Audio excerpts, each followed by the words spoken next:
Hello, everyone. My name is Kevin, the Zeldaholic, and I'm here once again with another motivational video. Um, the story that I have today that I would like to share as part of this motivational video. It's not only motivational, but it's a little touching. So I decided to play in the background my favorite video game song of all time, the Song of Healing from The Legend of Zelda Majora's Mask. See, years ago, I was in the South Pacific Islands known as Vanuatu.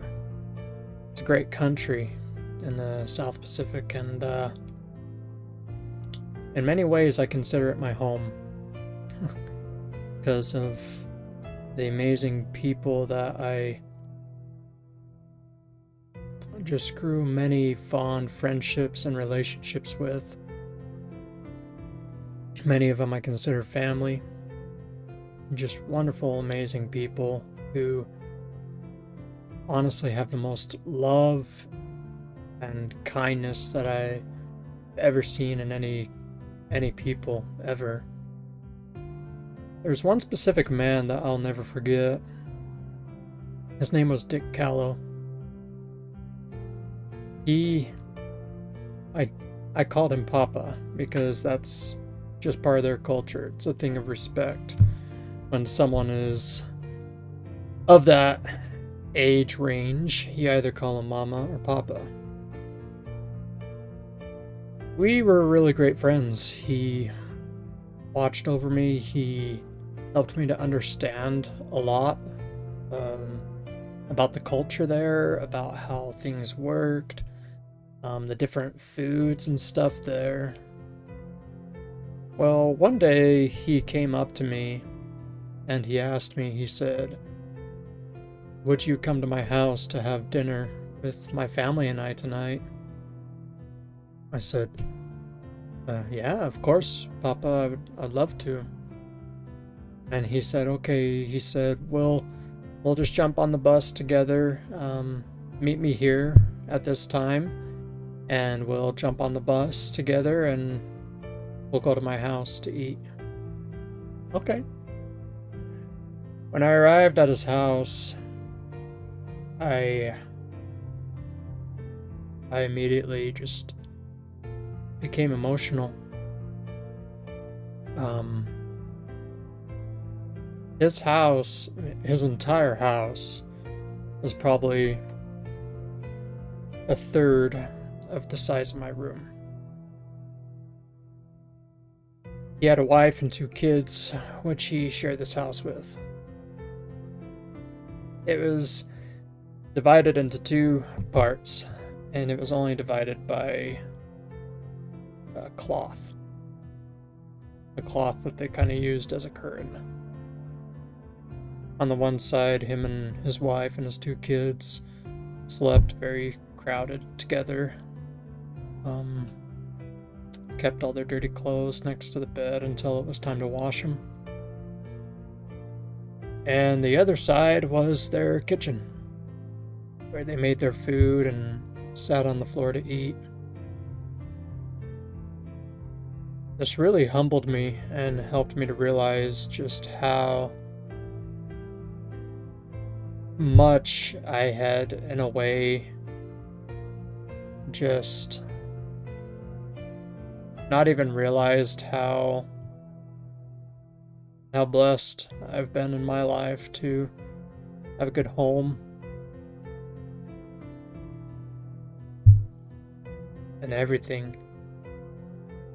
I don't know what struck it inside him to tell me this. Maybe he could see that I was saddened, that I felt bad for him. But he looked at me and he said, "You know, boy," he said, "I'm very blessed." And I looked at him surprised and I thought, "What? What do you mean?" And he proceeded to tell me, he said, I am blessed because, he said, I have a roof over my head. He said, I have a wife and 2 kids who I am able to provide food for and provide a roof over their head. He said, I know some people are worse off than I am. He said, I'm not going to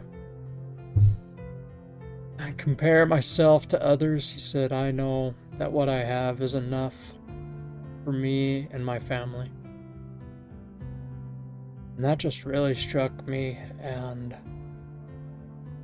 I never forgot it. A couple years went by, I'd come back, and a couple years had gone by, and I decided I need to go back and visit that wonderful country again and those wonderful people again. So I went back and I visited with them, and I ran into this Papa again, Dick Callow. I ran into him. I said, hey, Papa, how have you been? Hope that everything is well. You know, how's your wife? How's your kids? And he said, oh, everything is wonderful.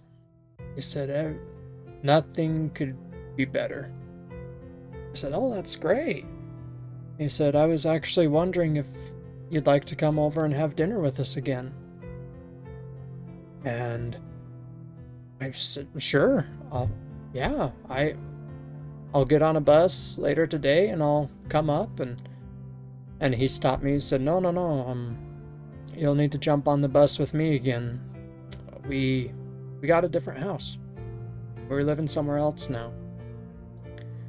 So I met him at the spot again where we jumped on the bus and went to his house, and it's not massive by any means necessarily. Some people, it would still be considered small, but it is much, much bigger and better than what he had before. And I about cried with tears of joy for this man, because he had something much better than he did years ago. Well, we sat down and we ate, and I just was complimenting the house and him and telling him how happy I was for him, that he kept strong with his work, kept strong with everything to be able to get this new house. As I left, he walked me out and walked me to the street to catch a new bus. And as we walked out, he told me, he said, you know, boy, he said, I can't lie to you. He said, there was times when I was very down. He said, there was times when I thought about taking my own life. He said, because I felt like my family deserved much more, and it saddened me that I couldn't give them that. He said, I was content with what I had, but I wanted more for my family. He said, and it took me to a dark place. He said, but you know, he said, I kept holding on to that thought. I kept holding on to, at least we have a roof over our heads. At least we have food. And he said, I just kept waking up each day and saying, I am going to make this better. Somehow, some way, no matter what. But for now, what I have is good. What I have is good enough. And that has really struck me and has stayed with me all these years. I know it's so easy for us to look around and think to ourselves, man, I wish I had a better vehicle. I wish I had a bigger house, this or that. And I think a lot of it is because of comparison. Comparison is the killer of happiness. Don't allow yourself to compare what you have in your life to what others have. Just as this Papa told me, what we have is well enough. It's good enough. We can wake up each day and say that we're going to work to make things better, to make our circumstances more like how we dreamed, how we always wanted. But at the same time, we can reflect back and realize just how lucky and just how blessed we are. That's my motivational moment today, and I hope that each of you can take this, and I hope that it helps you. If you're ever feeling down, ever feeling like, oh my gosh, I'm failing, like nothing seems to be working out right, I'm not where I want to be, I hope that this helps you to realize that, where you're at right now may not be ideal to your mind, but you're still far better off than many. And you're still so very lucky and blessed. So please don't ever forget that. And yeah. But thank you all so much for watching these. I appreciate the support. And I'm going to try to keep releasing these weekly. I know I failed on that last week, but from here on I'm going to try to release these weekly so that I'm on a good schedule.